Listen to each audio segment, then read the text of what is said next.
জুলাই অভ্যুত্থানে লুট হওয়া অস্ত্র উদ্ধারে সরকার এখনো ব্যর্থ। এ নিয়ে বিএনপি উদ্বিগ্ন বলে মন্তব্য করেছেন বিএনপির মহাসচিব মির্জা ফখরুল ইসলাম আলমগীর। এর পাশাপাশি দেশের আইন শৃঙ্খলা পরিস্থিতিও উন্নতি হয়নি বলেও মন্তব্য করেন তিনি। সোমবার সকালে ঠাকুরগাঁও শহরের কালীবাড়ি এলাকার নিজ বাসভবনে সাংবাদিকদের সামনে আলাপকালে এ মন্তব্য করেন তিনি। দেশের বিভিন্ন জায়গায় সহিংসতা, খুন এবং জুলাই অভ্যুত্থানে লুট হওয়া অস্ত্র উদ্ধারের প্রশ্নে মির্জা ফখরুল বলেন, আমরা খুব উদ্বিগ্ন, এ সম্পর্কে আমরা অবগত।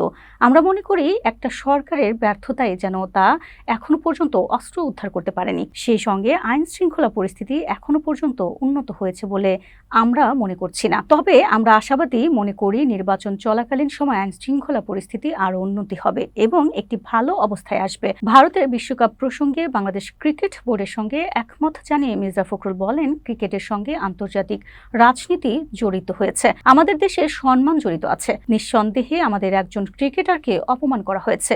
আমরা মনে করি এটা আমাদের দেশকে অপমান করা হয়েছে। সেক্ষেত্রে বাংলাদেশ ক্রিকেট বোর্ডের যে সিদ্ধান্ত, এটার সঙ্গে আমরা একমত। তবে একই সঙ্গে আমরা এটাও মনে করি যে ছোটখাটো বিষয়গুলো আলোচনার মাধ্যমে সমাধান করাই উত্তম। বিএনপির পরীক্ষিত রাজনৈতিক দল উল্লেখ করে মির্জা ফখরুল ইসলাম বলেন, আমরা জনগণের কাছে যাচ্ছি। এদেশে যা কিছু ভালো সবকিছুই বিএনপির অর্জন। একদলীয় থেকে বহুদলীয় গণতন্ত্রে আসা, মুক্ত সংবাদপত্রের স্বাধীনতা নিশ্চিত করা এবং বিচার বিভাগের স্বাধীনতা নিশ্চিত করা, এসবই বিএনপি করেছে, অতীতেও করেছে, এখনো বিএনপি ৩১ দফা বাস্তবায়নের মাধ্যমে নিশ্চিত করেছে। তিনি বলেন, সংস্কার কমিশনের মাধ্যমে যে সংস্কারগুলো গৃহীত হয়েছে তা সবই বিএনপির প্রস্তাবে আছে।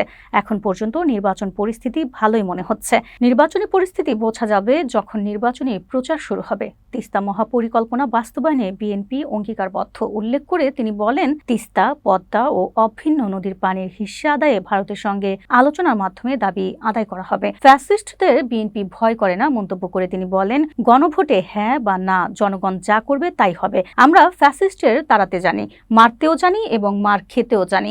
অতএব ফ্যাসিস্টের ভয় করি না। এ সময় ঠাকুরগাঁও জেলা বিএনপির সাধারণ সম্পাদক পয়গাম আলী সহ জেলা উপজেলা বিএনপি ও সহযোগী সংগঠনের নেতাকর্মীরাও উপস্থিত ছিলেন। আমরা এটাতে খুব উদ্বিগ্ন, কনসার্ন।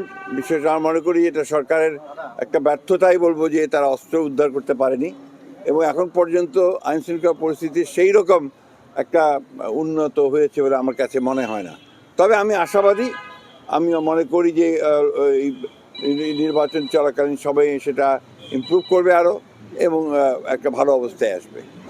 তো এই ক্রিকেটের ব্যাপারে আন্তর্জাতিক রাজনীতির প্রশ্ন জড়িত আছে, আমাদের দেশের সম্মান জড়িত আছে। নিঃসন্দেহে আমাদের একজন ক্রিকেটারকে অপমান করা হয়েছে। আমরা মনে করি এটা আমাদের দেশকেই অপমান করা হয়েছে। সেই ক্ষেত্রে আমি মনে করি ক্রিকেট কন্ট্রোল বোর্ডের যে সিদ্ধান্ত, সেই সিদ্ধান্তের সঙ্গে আমরা একমত, কিন্তু একই সঙ্গে আবার এটাও মনে করি যে ছোটোখাটো বিষয়গুলো নিয়ে অল্প জনের মধ্যেই সমাধান করাই হচ্ছে বেটার। অবশ্যই আমাদের কমিটমেন্ট আছে, আমরা তিস্তা, পদ্মা এবং অভিন্ন নদী যতগুলো আছে সেগুলো সবগুলোর ব্যাপারেই আমরা ভারতের সঙ্গে আমরা এনগেজ করব এবং আমরা তাদের কাছ থেকে পানি হিস্সা আদায় করব। অবশ্যই আসবে। উত্তরাঞ্চল তো তার পিতৃভূমি, বগুড়া, দিনাজপুর হচ্ছে তার নানির বাড়ি, এটা তো একটা ব্যাপার আছে। তাছাড়া রংপুরে আমাদের যে শহীদ আপনার আবু সাইদ, তার কবর জিয়ারত তিনি করবেন। আমাদের এইদিকেও অনেক শহীদ আছেন, তাদের কবর জিয়ারত করবেন। তো এইটা হবে। এখন পর্যন্ত তো নির্বাচন পরিস্থিতি ভালোই মনে হচ্ছে।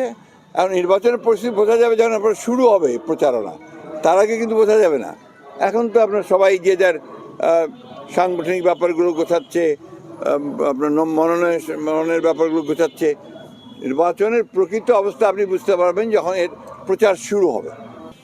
ওটা যারা আপনার সবসময় ফ্যাসিস্টদের ভয়ে থাকে, নিজেরা কোনো কাজ করে না, বিদেশে থেকে বড় বড় কথা বলে, তাদের কাছে এগুলো মনে হয়। আমাদের কাছে কিন্তু আমরা ফ্যাসিস্টকে তাড়াতেও জানি, মারতেও জানি, মার খেতেও জানি। We are not afraid of that.